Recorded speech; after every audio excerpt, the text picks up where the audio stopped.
Good morning, all. I would like to call this meeting to order and welcome all members of council that are joining us in person and virtually this morning.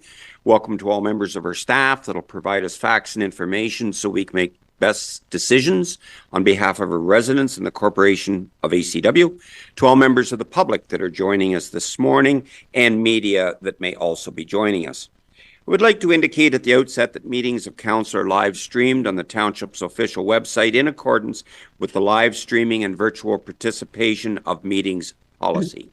By attending this meeting, attendees and participants are consenting to their image, voice, and comments being recorded and available for public viewing on the Township's website.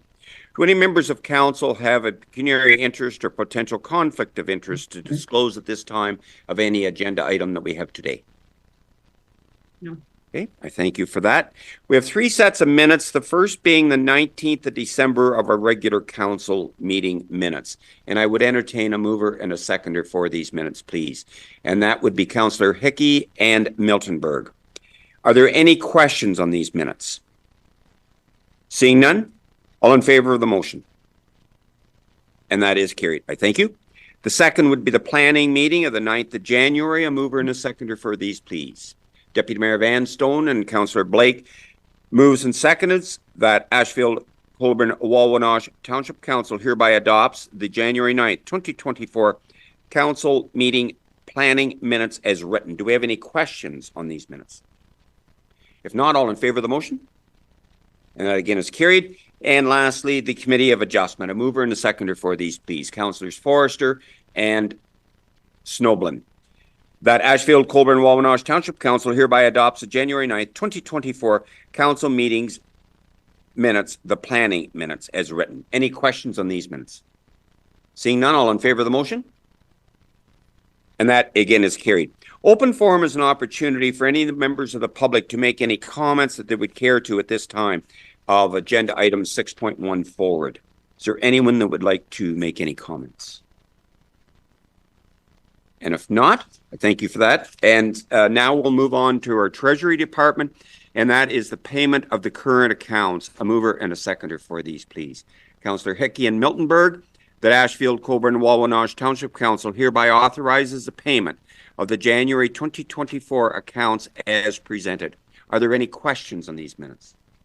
Or on these numbers? Councillor Miltonberg first, please. Yeah, it's just the very first one. It says a line painting, and my guess was that was for the parking lot, but the timing of the bill suggests that maybe they didn't do it in December. So I'm just wondering what that first item is. Okay, thank you very much for that. I will defer to our staff to respond, please. Through the chair, we have, that's the bill for the parking lot. It's just a really late bill, should have been paid last year. Okay, thank you very much.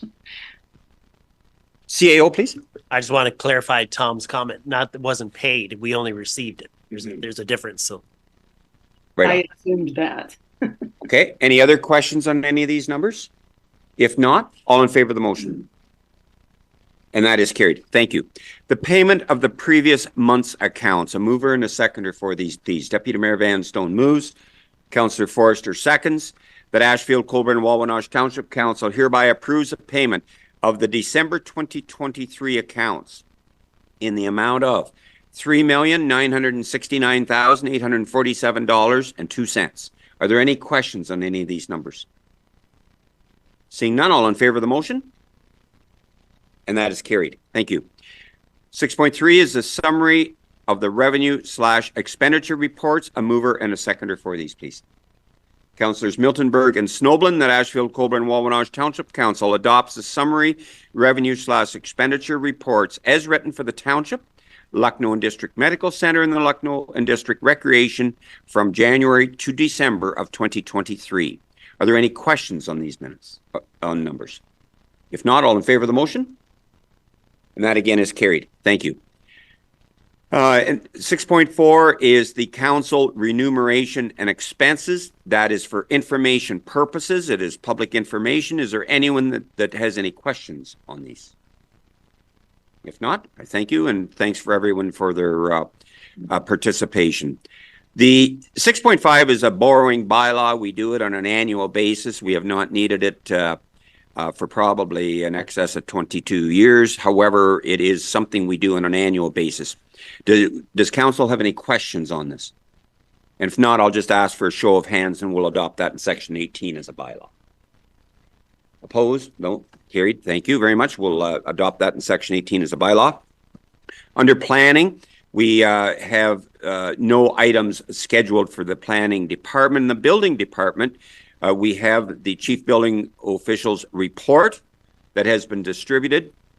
Do we have any questions for that is for information of council? Great work. A lot of good projects that have been done in our municipality this year, and thank you for that. 8.2 is the Community On-Site Septic Inspection Program, the bylaw and proposed fees. Do we have any questions of this? Staff have kept us up to date in the process.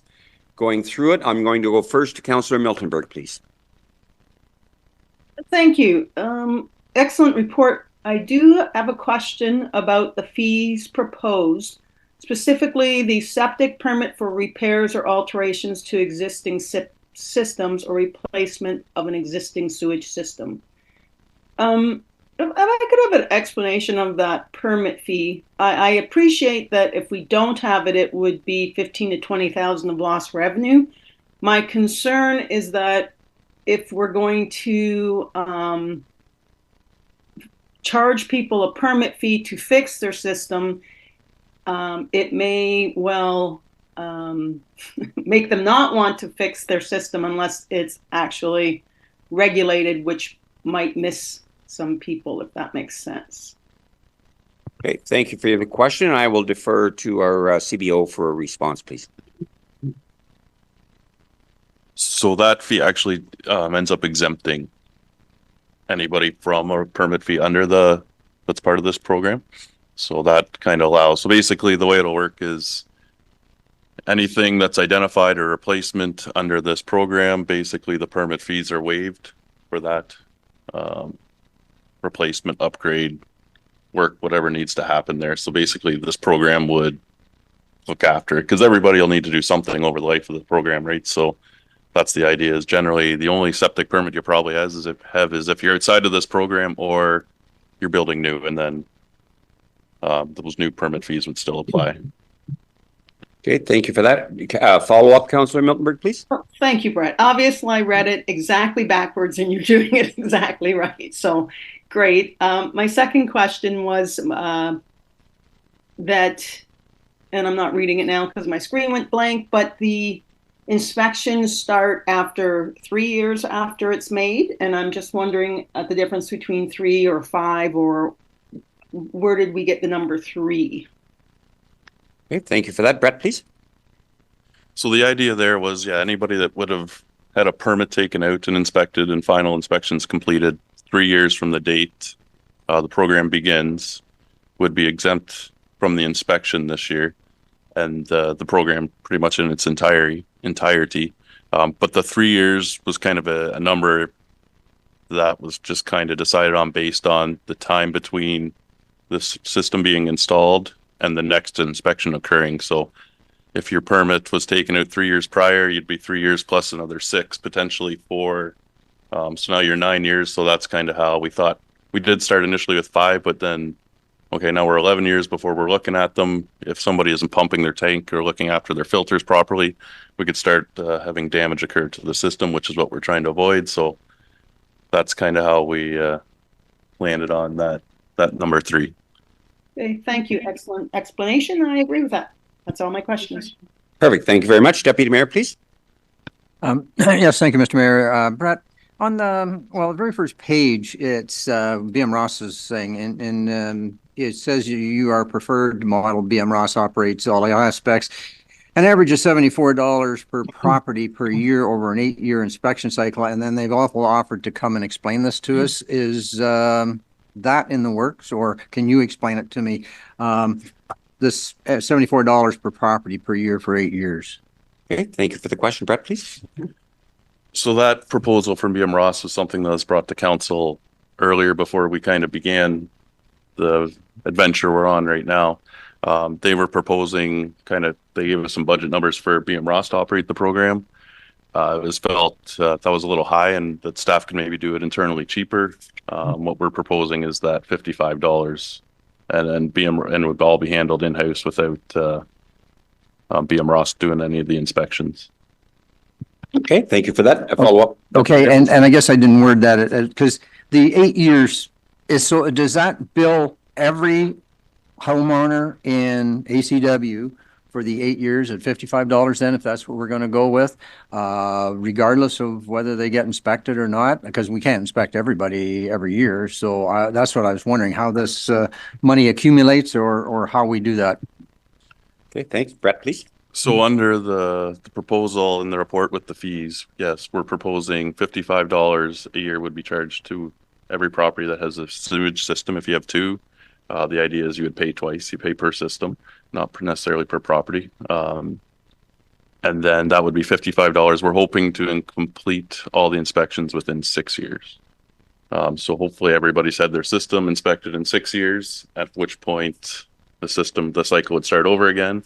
And we'd look at the program again and how to kind of improve it and look at it. But our proposal is $55 a year for 6 years, which ends up being about $330 for that inspection over the course of the first cycle. Okay, thank you for that. And this will go on forever then?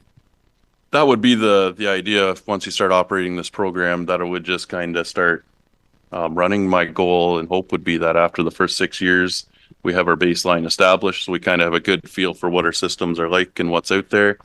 And at which point we would revamp the program to suit the needs of the community based on the information we found. Like one example might be, I'm just throwing this out there.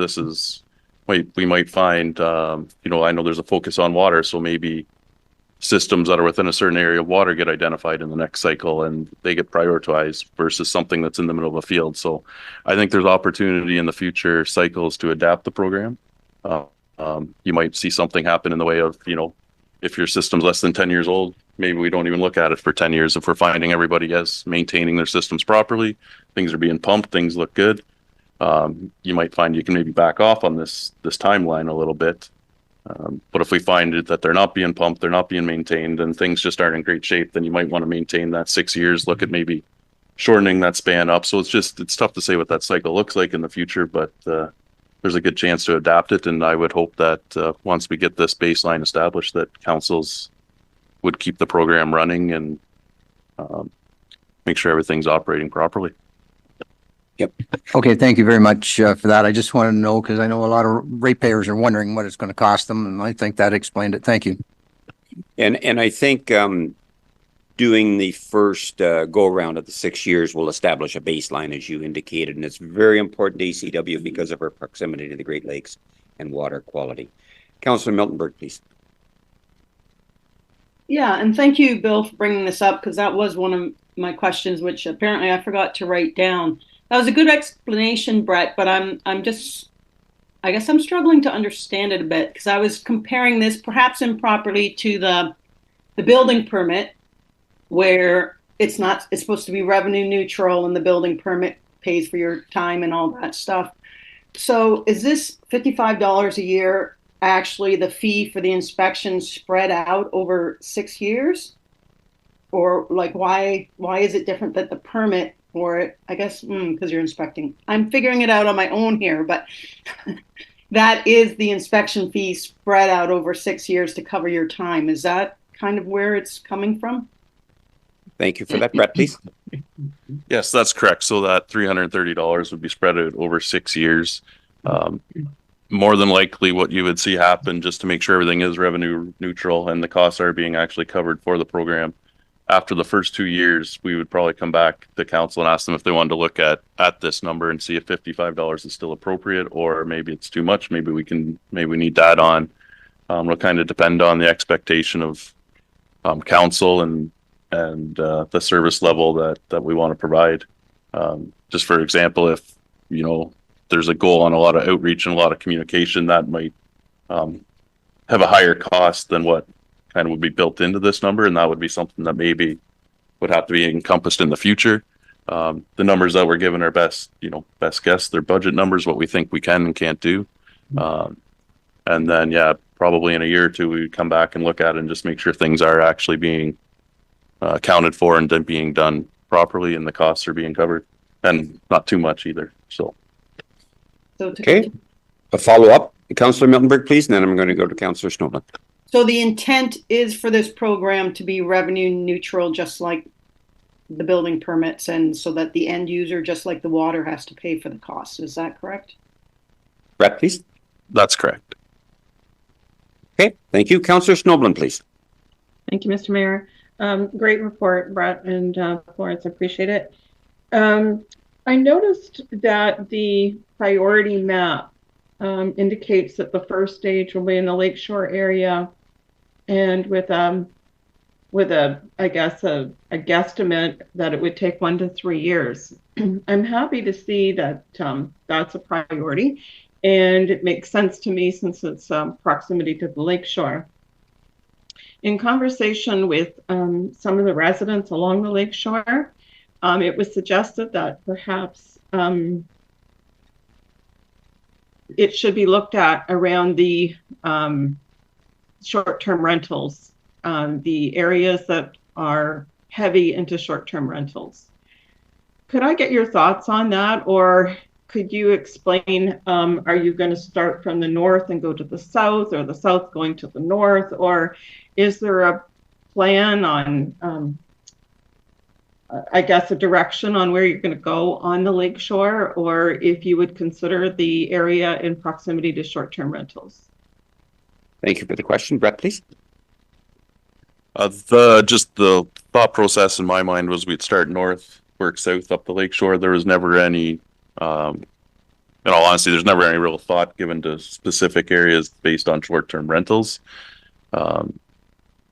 But I kind of understand short-term rentals are spread out kind of across the whole entire lakeshore. So I don't know if there's an area specific, but maybe Florence can kind of speak to areas that way. But the goal was to go north to south. Okay, thank you for that. Clerk, please. Just to make it clear, the township doesn't have any records on where short-term rentals are located specifically. So that's not within our database. That's something that, should a program be implemented in the future, we may have access to, but as it stands today, we do not have that data. Okay, thank you for that. Councillor Snowland, please. Thank you. I appreciate if it's at all possible to look at that. I would think it would be, I understand about a database. That makes sense to me as well. Although the bylaw officer's reports on noise complaints on short-term rentals, it stands to reason to me that perhaps it would be somewhat easy to identify different areas, and perhaps in settlement areas that have a high incidence of noise complaints as related to short-term rentals. But I understand that there has to be a direction, but I would hope that there'd be some consideration on that. Okay, thank you very much for that. Any further questions or comments of council? And if not, I'm going to entertain a show of hands if we are in support of this proceeding. Opposed? And that is supported by council. Thank you very much. Under administration, we'll move on to 9.1, and that is the Lucknow and District Fire Board budget, the minutes and the budget. And that is for information purposes. Do we have any questions on this? Councillor Miltenberg, please. Yeah, thank you. I'm just looking at the final lines. I know that last year we ended up buying some kind of pumper truck or something, and that would have been a motion from council. But when I look at the equipment and the apparatus replacement, the equipment's 90,000 and apparatus is 0. And I'm just wondering what that is, or what's the difference between equipment and apparatus? Okay, Chair of the Fire Board, do you care to respond, please? Hi, Jennifer. From what I understand, then, I don't know if you knew, we didn't retire the pumper truck that we replaced. So I'm assuming after our meeting, we walked out into the where they keep the trucks, and all that truck has to be equipped as a backup truck. So there's that. And then I don't know if they've, and I didn't look real closely at this, but we are also buying 5 oxygen masks for the gentleman to work with. So I'm thinking that's what you're looking at.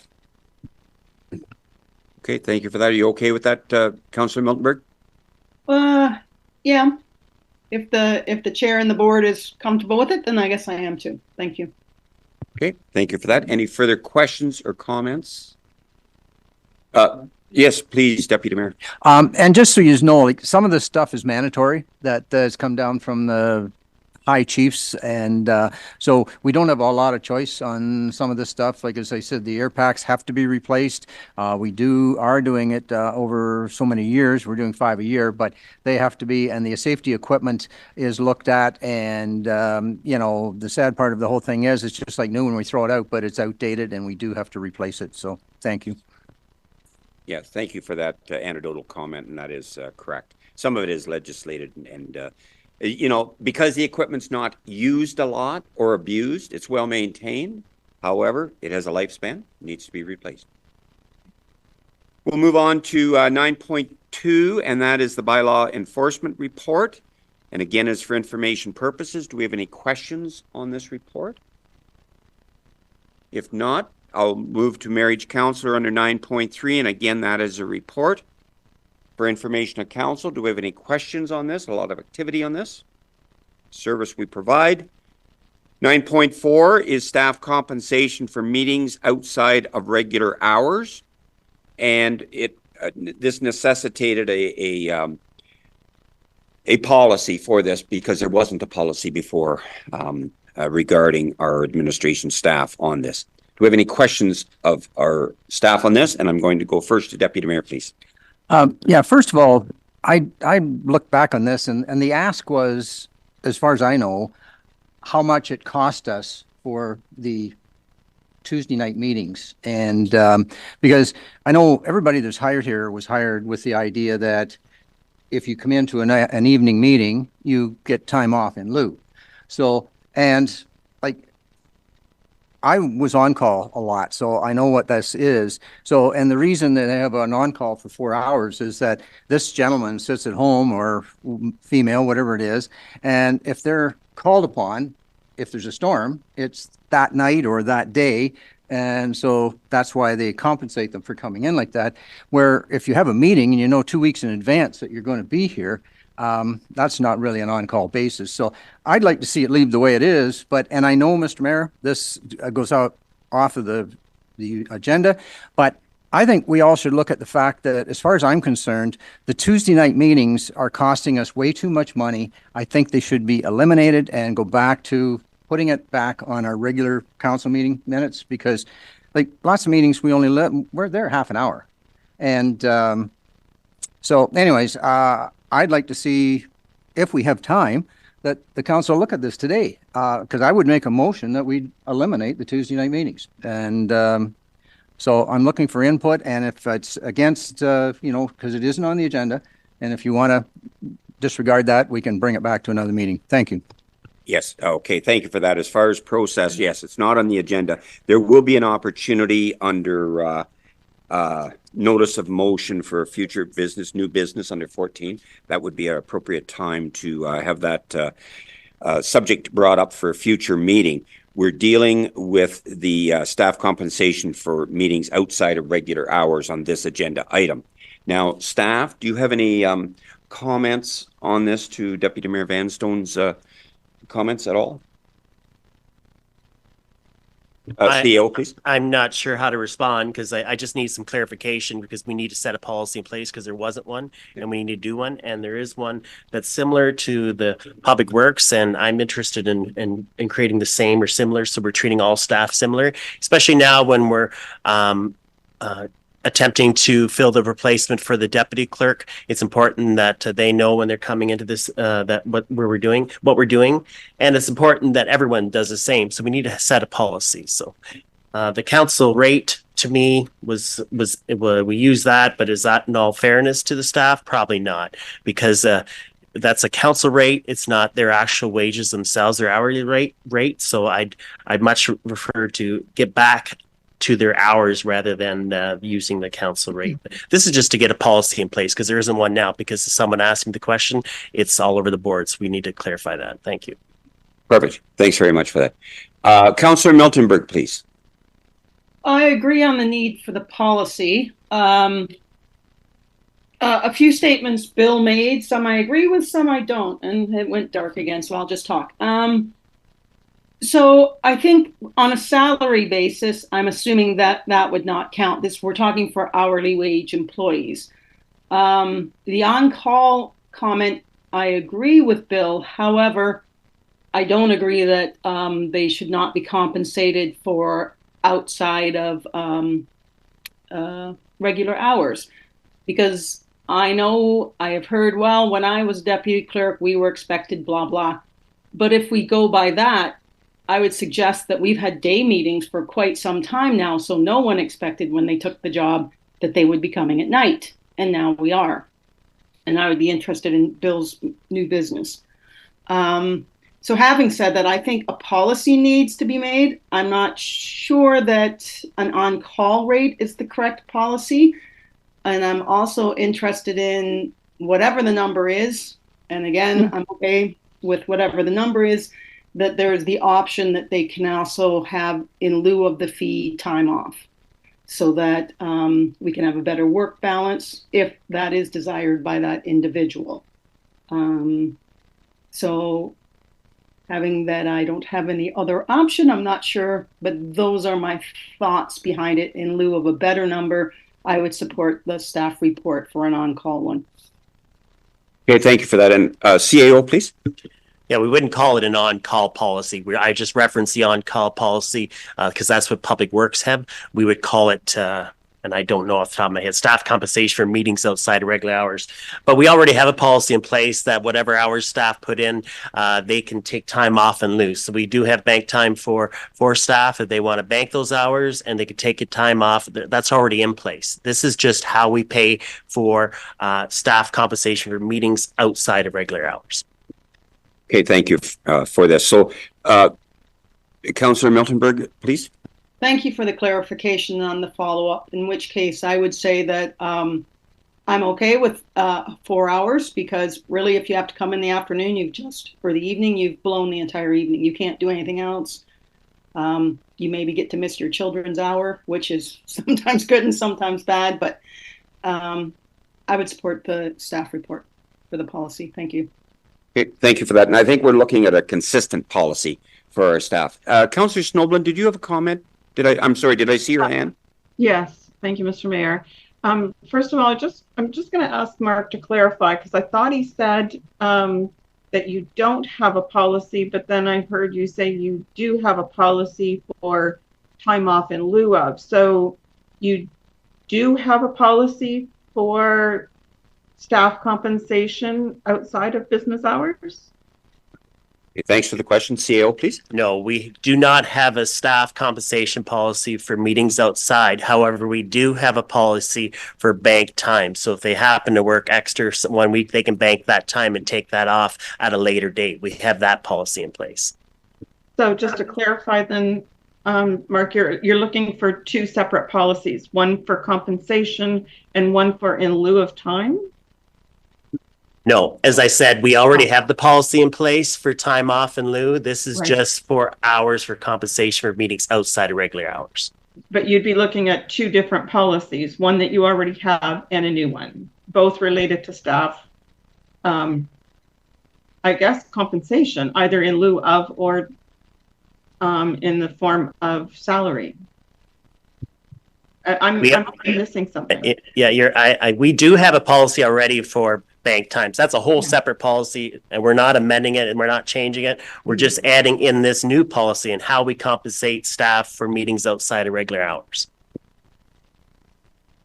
So theoretically, if we had a policy that compensated staff monetarily, and you already have a policy for in lieu of, would the staff member be able to choose whether it's a monetary reimbursement, or is it in lieu of bank time? Okay, I'm going to go to our clerk first. Okay, just for some clarification, clerk first and then our CAO, please. So the idea behind this policy is specific to meetings. So Okay. when we work, so as staff, if we show up at 8 o'clock in the morning, one morning because we have extra things to do, and those total hours over the week are beyond our 35 hours, we get paid for that beyond. So this has nothing to do with that specific. This is specific for meeting times that we're here. And the point is that previously it was done inconsistently, where some members of staff would log in council's meeting rate, some members of staff would put in actual hours, and there's an inconsistency in there, and therefore it's not equitable. So the idea behind this policy is to make sure that when it comes to meetings that are outside of regular working hours, where we have to leave work and come back to be here, then we get compensated the same, all of us, for that. So, and the idea being that we're not council, we are staff, and so therefore we would be treated as staff with our wages in that way. So the whole idea of being, compensated in lieu, that's already set, that's already done. This is specific and very narrowed at being at a meeting of council or a special council meeting or a committee or a public meeting, those kinds of things.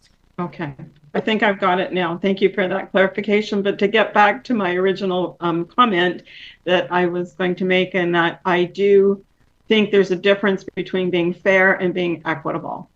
And when you have a public works employee that is on call, they're probably, it's related to weather conditions, if I'm, reading between the lines, which nobody really has control over, but a staff member probably knows, in advance when they might be required to attend either a meeting or a committee meeting.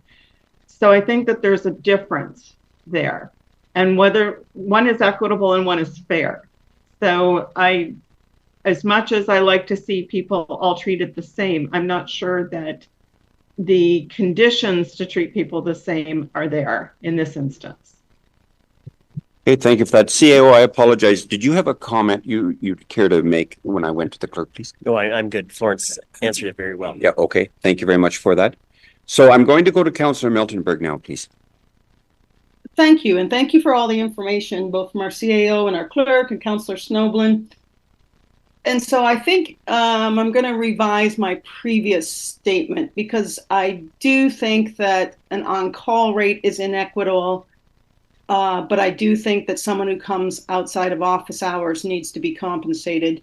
And my suggestion is that we make it 2 hours, because as Bill noted, a lot of the meetings are 20 minutes, and that they can take in lieu of their staff time, that they would switch it out. It's not bankable. You just take 2 hours off earlier, because it's to accommodate the meeting that in the previous administrations were during the day. That way we don't run into paying too much for meetings. We don't run into taking advantage of employees who have to show up who weren't expecting it necessarily. We also can remain competitive in our hiring practices, and it seems pretty fair. That's my suggestion here. Okay, thanks. I think I would like to suggest that the purpose of this agenda item, and if we read it, is to request our staff to bring forward a draft policy regarding compensation at a future meeting. So I think we've had good discussion on this, and in light of that, I think we should refer it back to staff to bring forward that policy, and then we can have a closer look at it at that time. Does that make sense to council? CAO, please. I would like direction from council today. I don't want to bring back a policy with 4 hours and council deny the policy at the next meeting. If council's supportive of the 4 hours, let's direct staff to bring back a report. But I need direction today, or I would request that we have some type of direction today. Thank you. No problem. I can fully appreciate that. Now, as councillors Miltenberg commented, I guess I question the 2 hours, because if we have a 7 o'clock meeting, it consumes evening. no matter how long it takes, as far as doing other activities, that sort of thing. So is that out of line? What does everyone think? Councillor Snowbun and then Miltenberg, please. I was just going to comment that I would not like to see a policy come back with 4 hours. I understand the 2 hours that Councillor Miltenberg had suggested, although I'll go back and refresh her memory that she doesn't like pulling a number out of a hat. She likes to have some kind of basis for that number. And I think she provided somewhat of a basis of that number, but I will not support a 4-hour call in for staff. Okay, that's fair enough. And the reason I cited that is the policy for our public works staff, that if they're called in, they're compensated 4 hours. So this would be different. Different policies for different employees. As I explained, Mr. Mayor, in my previous comments, that I believe public works staff are often compensated based on conditions outside of their control, i.e. weather. Staff would be called in. In fact, they're not called in. They know in advance that they have a meeting. So it's not a call in. It's not something that they have to stand around and wait for to see whether or not it's going to snow or rain or sleet or whatever. They know in advance. So, you know, you have to be equitable and fair to different people in different ways. Okay, thank you for that. Councillor Miltenberg, please. Thank you. And I really appreciate Anita's comment about pulling numbers out of the air. I actually did not pull that one out of the air. It is a hiring practice in a neighboring municipality that they get 2 hours. Well, maybe not neighboring, but a different municipality. And I think it's a good starting point, particularly as the meetings are so short. I mean, if the meeting's 20 minutes, I wouldn't like them to see them get 20 minutes. Do you know what I mean? I think 2 hours is pretty well how long any meeting should last, because after that you're going in circles. And I know some run on longer, but I think 2 hours per meeting is a pretty standard expectation for how long a meeting should be. So my personal, I think I'm going to go with, I think it should be 2 hours. I think also to, if it pleases the council, that it would be time in lieu of time the next week or whatever, and it's not bankable, so that you can save up 10 weeks of vacation at some point, right? It's just in lieu of, because we are expecting them to come outside of hours. So I'm gonna stick with the 2, although if we get stuck at a night meeting that goes over 2 hours, I think they should be compensated. I think we all should be compensated for that, but that's still my proposal. Thank you. Okay, thank you for that. I think Councillor Snowbun wanted to follow up, please. Yes, thank you for your clarification, Councillor Miltenberg, on the 2 hours. And I would support 2 hours, but I'd also ask staff, are they giving consideration to mileage for staff to come into a meeting after hours on that? Yeah, I'll defer to staff for a response to the question, please. Staff they can submit their mileage if they choose to, and we do pay mileage to come back in. Okay. Yep. Follow up, Councillor Snowbun, please, and thank you for that, CAO.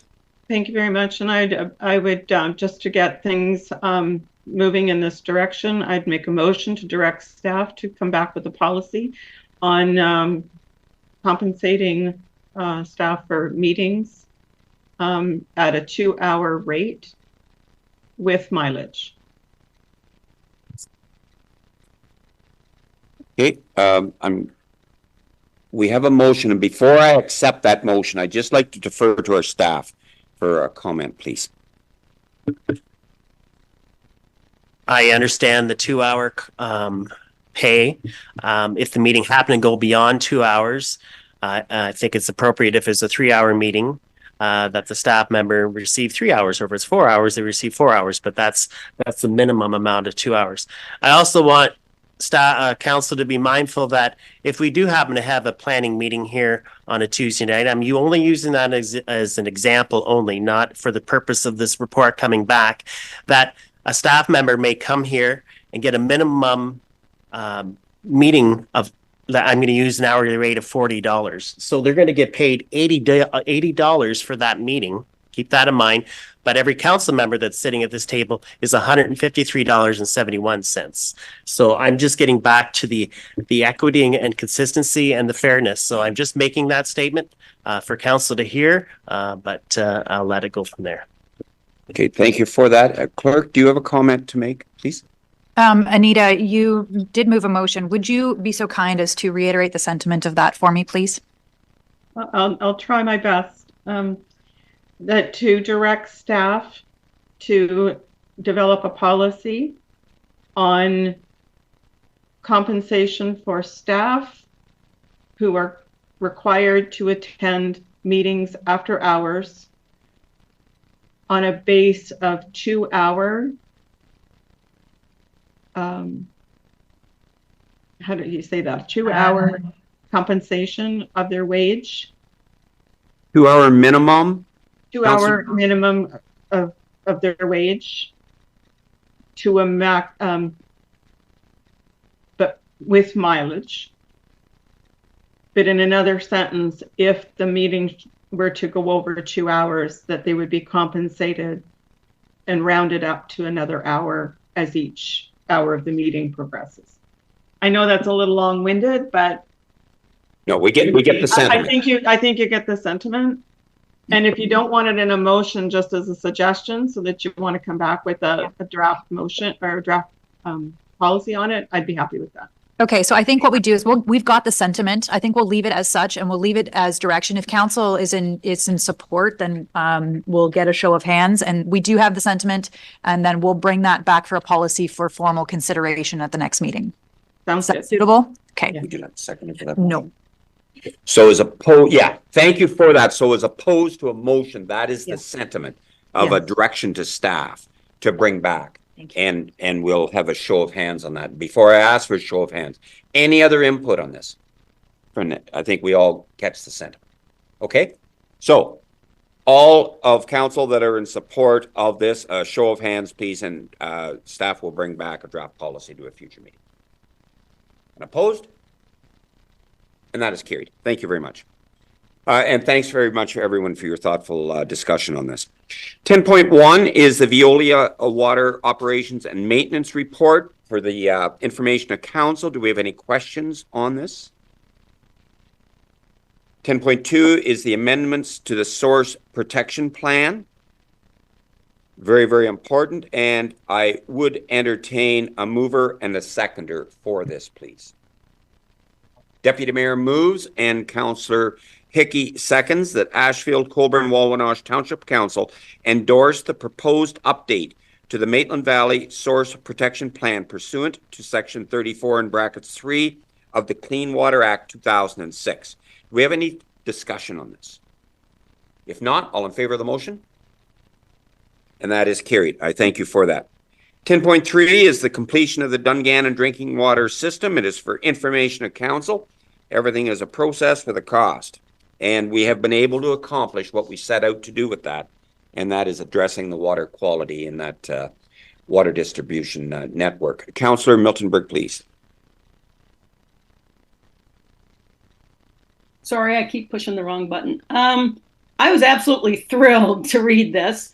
And I just want to give a great shout out to Mark and the rest of the staff who worked so hard to get this accomplished.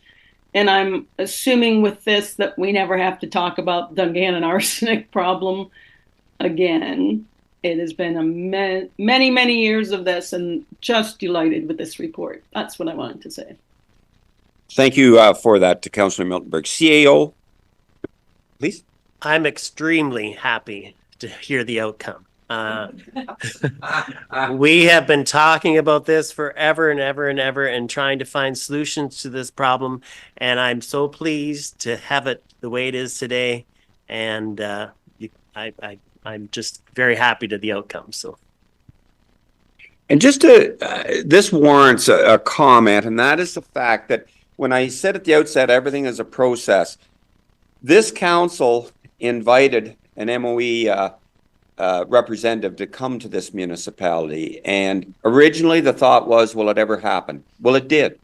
And the CAO and myself were involved in different meetings in Toronto.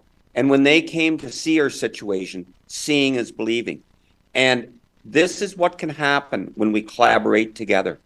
And we engaged on the advice of the ministry, Walkerton Clean Water. And they were looking to test their equipment in this very field. And it's because of that collaboration, then we come up with the reservoir to draw the water out of the rock at a slower rate to not dislodge as much arsenic. So everything is a process. However, my point is collaboration was very, very important in reaching this to this end. Councillor Miltenberg, please. Yes, because I believe this goes prior to even you as the mayor. I believe the previous read may have started it, but I just wanted to add one thing. It actually wasn't council that asked the MOE to come. It was Mark Becker, which is why I was giving him a shout out. We jumped on the bandwagon right behind you, Mark, but that was an excellent, excellent idea, and it worked out really well for everyone eventually. So thank you. Absolutely, I concur. Mr. Becker.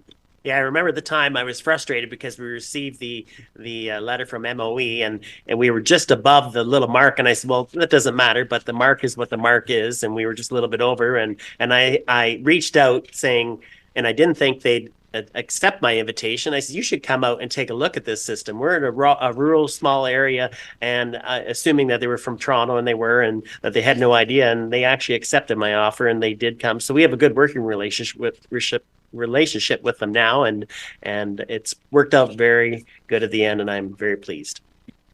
Well, thank you very much, Mark, for your perseverance and leadership in this to get to this end. Thank you. Okay, 12.1 is the Public Works activity report for information of council. Does council have any questions of Tom on this? And if not, we'll move on to 12.2. And that is the biannual bridge inspection report. Very important that our bridges be inspected as they have. And these are the recommendations. Is there any members of council that have any questions on this? I'll go to Councillor Hickey and then Deputy Mayor Vanstone, please. Thank you. I understand the two bridges, the 15-ton on Cransford and the Division line. I hate to see bridges close. If they close, I'll never see a bridge over that area again in my lifetime. Is there any thought to giving the one on River Mill line the 4-ton limit with an overhead brace, kind of like at Ball's Bridge, just to restrict vehicle size from going over? Thanks for the question. Tom, please. So in talking with the township engineer, I discussed allowing for passenger vehicles, and that wasn't recommended. So I believe the most that they'd feel comfortable with is something that would prevent a vehicle from going through, but say ATV or a snowmobile or pedestrian traffic at this point, just due to liability. Would that follow up, Councillor Hickey, please? So if we go by closing it, as is in here in the report, close the River Mill Line Bridge until it is either repaired or replaced. If we close it, is there potential for improvements to be done on that bridge in that scenario then? Or what happens if we close it? If we close it, are we back to the drawing board of, I know engineering is involved anyways, but how far does that take us back? Thank you for the question. Tom, please. So what you generally do, if that's the direction council would be interested in going, I would follow the direction of the engineer, and it wouldn't preclude you from wanting to investigate it further, doing like a bridge deck condition assessment, having some samples taken out of the abutments. I don't see why you wouldn't be able to examine it further. So just to follow up on your thought process, Councillor Hickey, and I think we need to be very respectful from a liability standpoint as far as the engineer's recommendations to limit vehicle traffic. However, if Tom could facilitate the barriers that ATVs, snowmobiles and pedestrians could cross that at this point in time, as opposed to no crossing. Would that suffice at this point in time and then pursue an inspection on moving forward?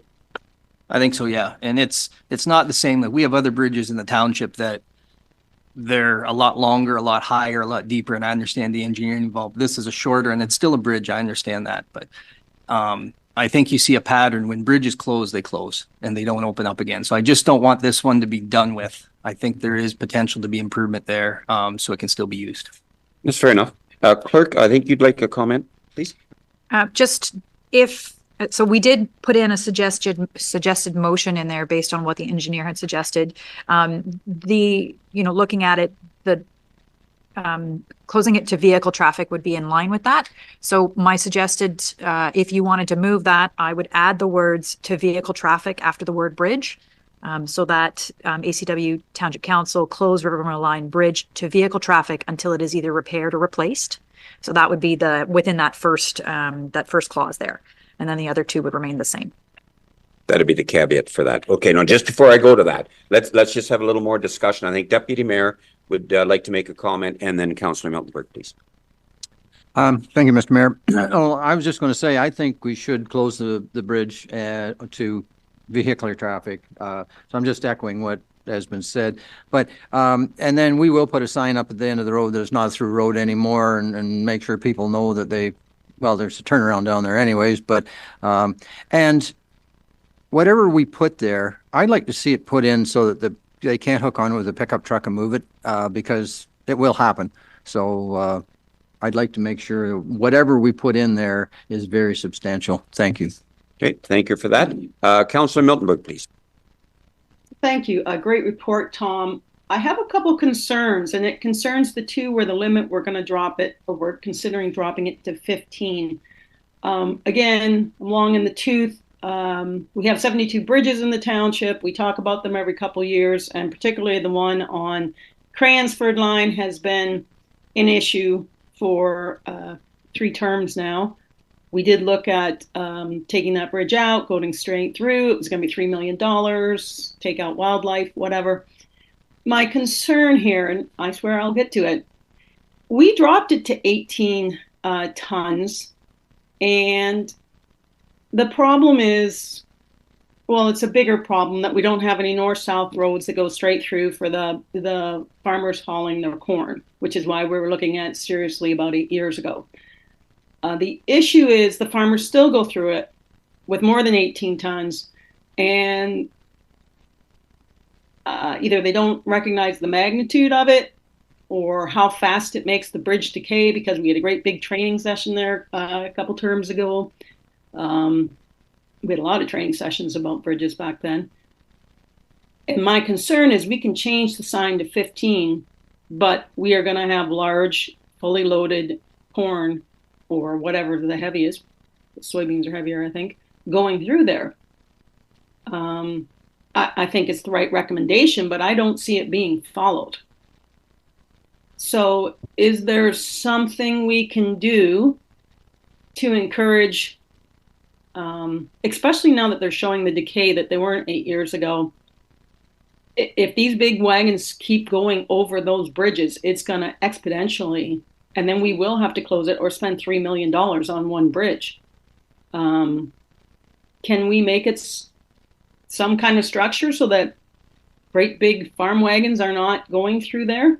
Because I know why they're doing it, because otherwise they have to go out to the Dungannon Road and come back. The Lucknow Line or whatever. But I think it's the right recommendation. I don't think it goes far enough because I don't see it being followed, actually. That's my concern. Okay, thanks for Councillor Miltenberg, and you're very justified in your comments. Do you have any suggestions? Like, something just came to my mind about 6 seconds ago is, does it need to be dropped lower than 15 tons to discourage that from happening? Or do you have any suggestions or how we can accomplish exactly what you're saying? Education. What are your thoughts? Thank you. My thought is, I'm the what and they're the how, or whatever your famous little statement is. I'm asking our road superintendent to come up with some ideas as opposed to me. I have seen the problem. I am not the practical solution person. Okay, the what is how do we eliminate larger tonnage from crossing these bridges that is discouraged? Tom, please. So if we drop it down to 15 tons, we have to keep in mind that the bridge is also used by the plow trucks and the graders, which are upwards of 15 tons. And anything that would be installed there would have to accommodate fire trucks and plow trucks and graders. So I can definitely get an opinion on that and bring something back. Regardless of whether it gets ignored or not, it's important to lower the load limit just for a liability standpoint for the township. And I've seen on the underside of that bridge, it's got exposed rebar. I think the time would be now to look for its eventual replacement so that you're not in a position where you've lowered it even further and you're stuck. So I can get a comment on a structure to limit traffic from an engineer. Great comments as far as the plows and the fire trucks. Councillor Miltenberg and then Deputy Mayor, please. Yeah, thanks, Tom. That's a really well thought out answer. See, this is why we're leaving it to you. My suggestion is that we do drop the limit. You do get the opinion. And if you're going to look into replacing it, council spent a lot of money about 8 years ago with BM Ross looking at all the north-south. The Cransford line was deemed the cheapest, but we had to buy more land or go through a unopened road allowance, and there were snakes or frogs or something that was important in there. It was going to be very expensive. There's a lot of legwork already done, I guess is my point on that. But I would say for now, I would support the motion to drop it to 15. Tom looking for an opinion and maybe some background information. Because, like I say, I know what that, we looked at that bridge extensively, and the damage that's now showing was not there. And it's, in my mind, which, you know, it's from heavier, unallowed tractors and things going over it, and I know they go over it. And I know the cost of replacing it if it continues. So I'm looking ahead, I guess, at this. So thank you. Thank you for that. Deputy Mayor, please. Sad but true. I was going to say exactly the same what Jennifer just said, that I think we should lower it and then continue on with some information on what it would cost and when we would have to replace it. Thank you. Okay, further discussion. We all on the same page on this. So I'm going to read the motion and then I'll ask for a mover and a seconder. And that motion would be that Ashfield-Colborne-Wawanosh Township Council hereby close River Mill Line Bridge to vehicle traffic until it is either repaired or replaced, and further that the load limit of Cransford Line Bridge be lowered to 15 tons, and further that a 15-ton load limit be applied to Division Line Bridge. Councillor Hickey, does that kind of meet your objective? Yeah, I'm happy with that. I just don't want to see the book closed on it. I think a little more time to talk about it. Okay, yeah, perfect. Would you make that motion? I will. Okay, a seconder. Councillor Miltenberg. Any further discussion? Councillor Schnoblin, please. Yes, thank you, Mr. Mayor. I reached out to our superintendent, our road superintendent, Thomas, because I was unclear on the Division Line Bridge. And I asked him about one or two of the bridges, and the answer he gave me was a third Division Line Bridge. So I wondered if Tom could just clarify that for council's sake. Thank you very much for the question. Tom, please. Yeah, so structure 29 is about 1 kilometer south of Belfast Road between Belgrave and Belfast. It's a small rectangular concrete structure, and you might not notice it if you've driven over it, but it's got a crack in the deck. which has been observed, which is the main reason for the suggestion. Okay, you're good to that, Councillor Snoblin? Yes, thank you very much. I just on the topic of bridges, though, I would point out to Thomas that there is another bridge on Division Line south of Hawkins Line that has a kind of almost an eroded part, and it's not really a bridge. It's not a bridge that we look at with Cranston Bridge and River Mill Bridge, but I would just point that out to our superintendent. Okay, thank you very much for that. CAO, please. I don't want to assume, but Tom, you'll probably put up big signs, you see them all the time, new, so people know that the tons, like if there was a 10-ton and went down to 5-ton, for an example, you put these signs that say new, so people know. So what Jennifer's talking about, people coming across their gravity boxes might not know that the weight limit had changed and just drive by it every time. And maybe that, I assume you're doing that. I don't want to assume anything, so. Thank you for that, CAO. Tom, please. Yeah, absolutely. We'll have to get some signage to indicate that the bridge will be closed as well. So it'll be well posted. Perfect. Thank you for that. Okay, we're good at that. Any further discussion on this?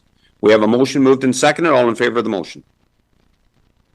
And that is opposed? That is carried. Oh, sorry. Thank you very much, Wayne.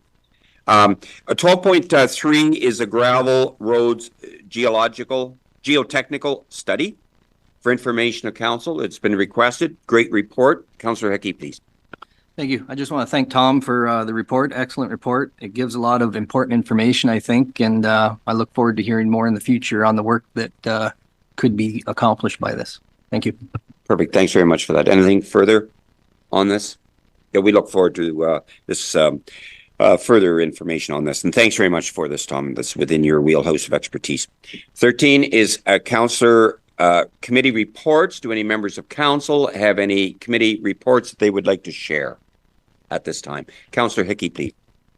Thank you. 2 committee reports. The economic development, we had our meeting last night. It was a short meeting. We talked about what we hope to spend on and grow this coming year. And the Maitland Valley, we had our meeting and it was all about the spending for this coming year and the budget. And our annual general meeting is February the 14th at 2 p.m. in Roxeter for the Maitland Valley this year.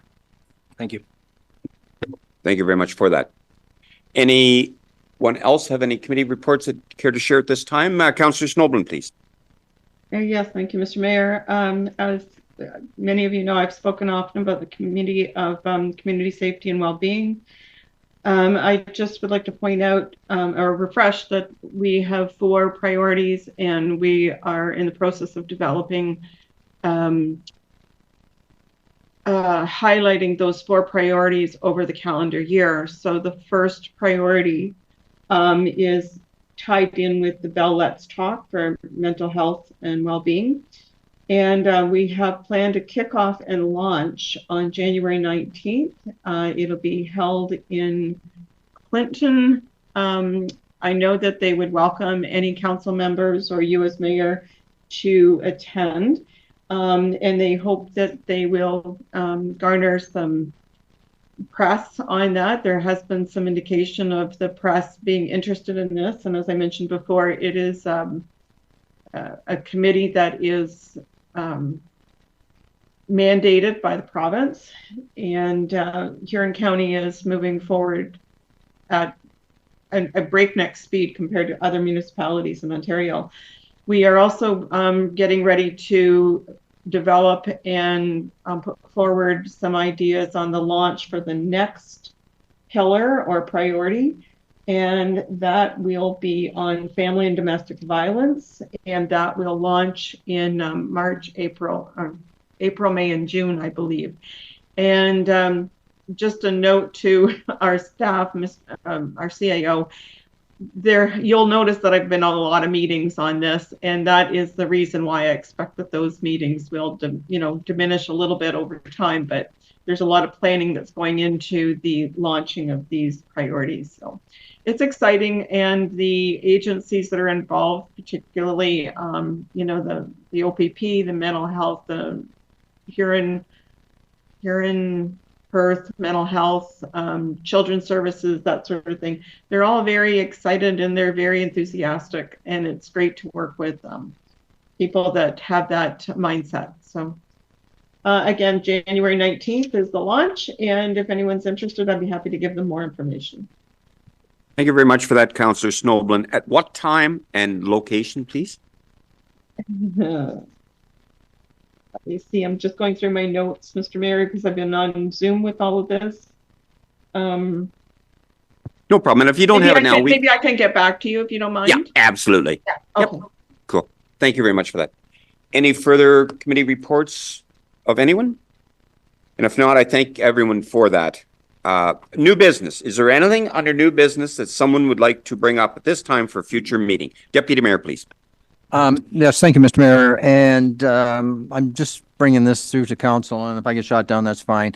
But I've been looking at our Tuesday night meetings, and the last meeting we had, Paul Bollinger was the only person here besides council. And I think Tuesday nights are beginning to be very expensive and a waste of time for us. And, these hour meetings, they can be quite easily dealt with in our regular council meetings. So I think it's time we put them back there until something different is addressed. So thank you very much for that. And I ask that to be brought back to the next council meeting. Okay, thank you for that. Clerk, do you have a comment on process, please? So just to point out, I believe that this request would fall under reconsideration, which means that we have dealt with this within the last year, and it would be a member of council who voted in the majority who would be required to move it. So I can bring this back to the next council meeting with a report on the process for this. I will have to kind of look into when that decision was made, and then just kind of a report on that, and then I can certainly bring it back if council's in favor of seeing the report on this and whether or not it would fall under reconsideration. Okay, thank you very much. Deputy Mayor, please. And thank you, Mr. Mayor. And I do ask then, if you ask the council, if everybody's against it, then it's a waste of time. But if they're not, I would like to see it brought back. Thank you.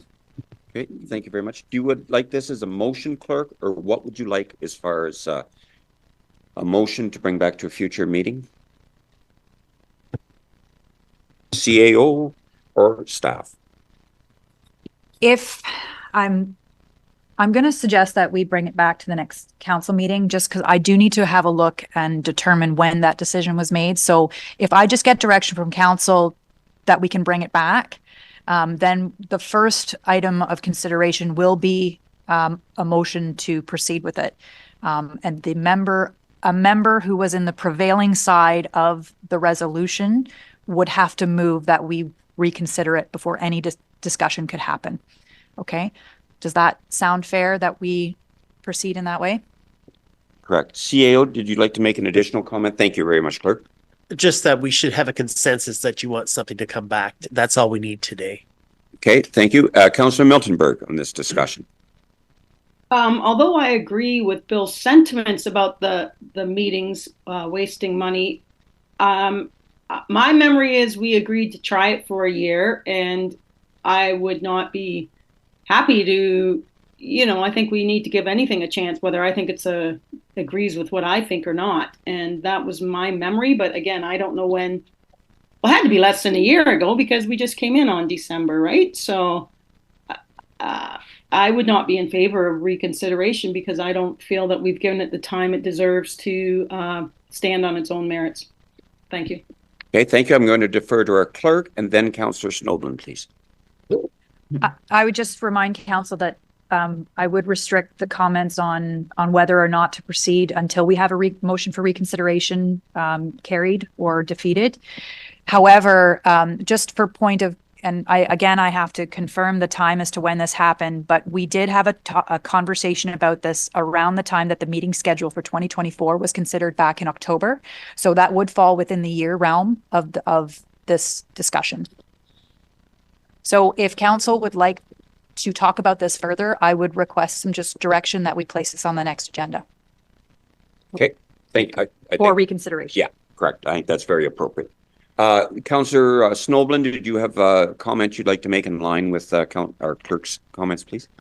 In light of the clerk's comments, I guess I'll wait to express my comments on this. Okay, so I'm going to ask for a show of hands if we're interested in addressing this at a future meeting. Opposed? And that is carried. Okay, we have clear direction to our staff on this. Yes, thank you. Okay, thank you. 15.1 Mr. Mayor? is, Mr. Mayor? I'm sorry, Councillor Snowblin, please. Yes, I have another item under new business. Oh, please. Yes, I reached out to our clerk, I can't remember when, and she agreed to give us a progress update on the motion that carried back in the fall on short-term rentals, and the motion that directed staff to investigate a committee of some sort to determine whether regulations would be appropriate for ECW on short-term rentals. Okay, thank you for that. Clerk, please. So the plan is to have that report back in February, just given that we've been relatively short-staffed in the last little while.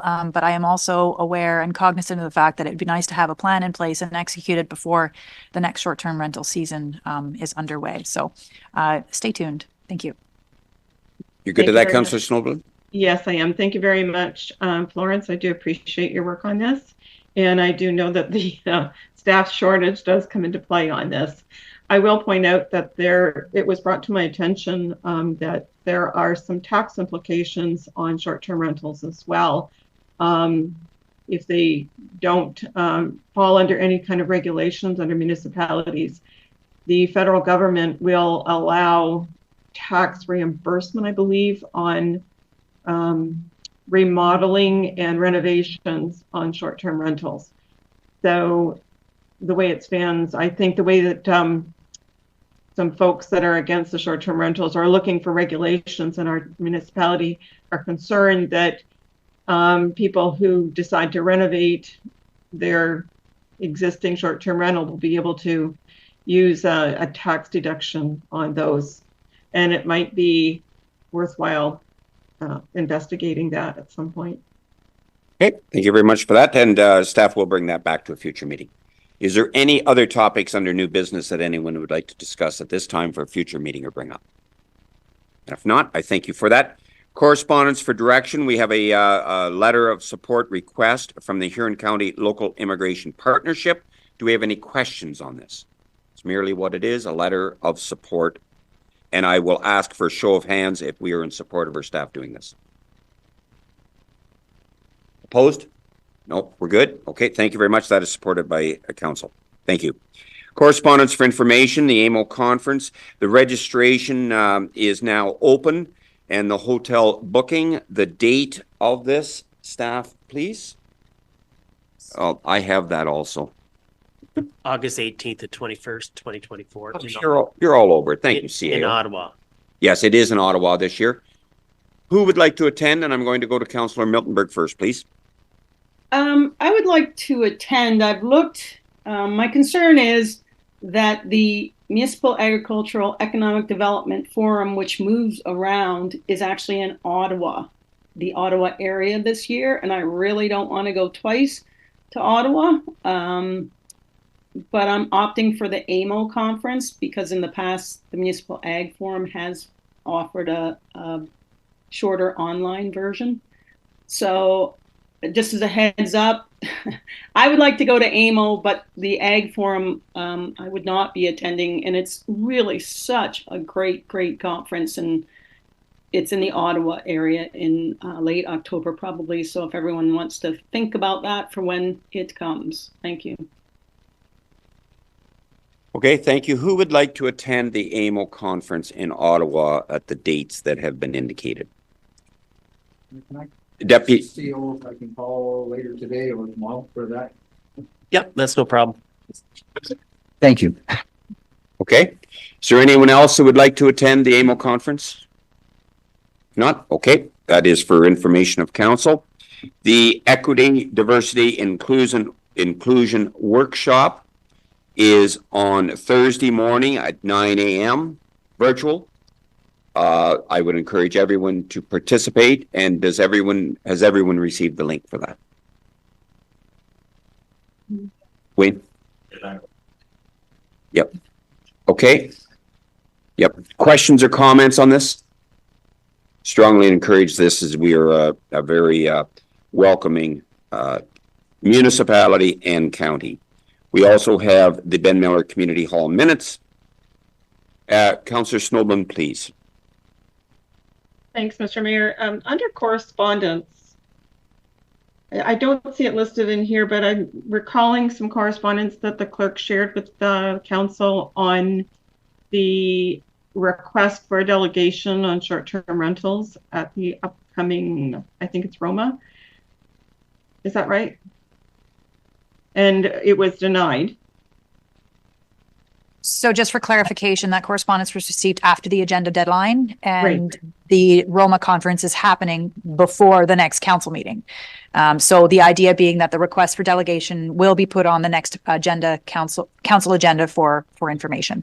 Right. I just wanted to bring that out in the public sphere because we do have people that are watching online that might be curious on that. It's disappointing that we were denied, but not surprising. Okay. Thank you for that. All right.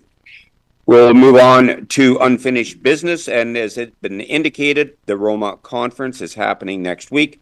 Councillors Hickey and Miltonberg are attending. I'll also be attending on behalf of the county with different delegations with the Western Ontario Wardens Caucus.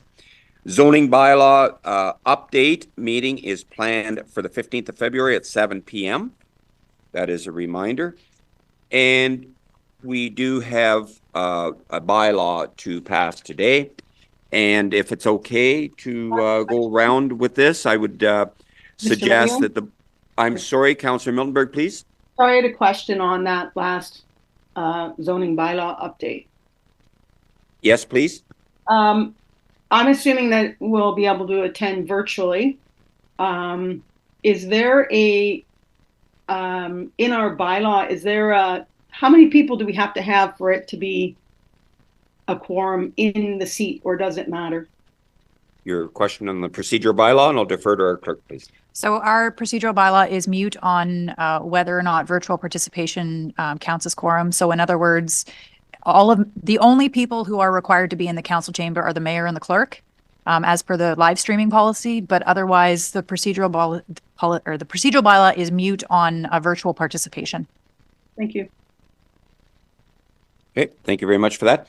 So the borrowing bylaw would be moved by Deputy Mayor Vanstone, seconded by Councillor Snowblin, that leave be given to introduce bylaw number 02-2024, being a bylaw authorizing the borrowing of money to meet current expenditures of the Council of the Corporation of the Township of Ashfield-Colborne-Wawanosh, and then it now be read severally, a first, second, and third time, and finally passed the 16th day of January 2024. All in favor of this motion?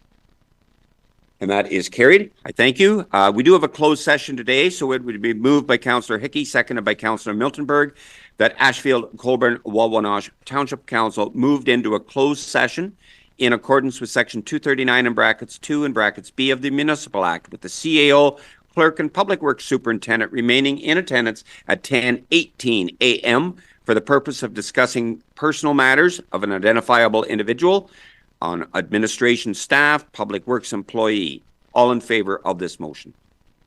And that is carried. I thank you, everyone, members of the public and media, for your attendance. And we will break for 5 minutes for our clerk to secure the meeting for the closed session. Thank you.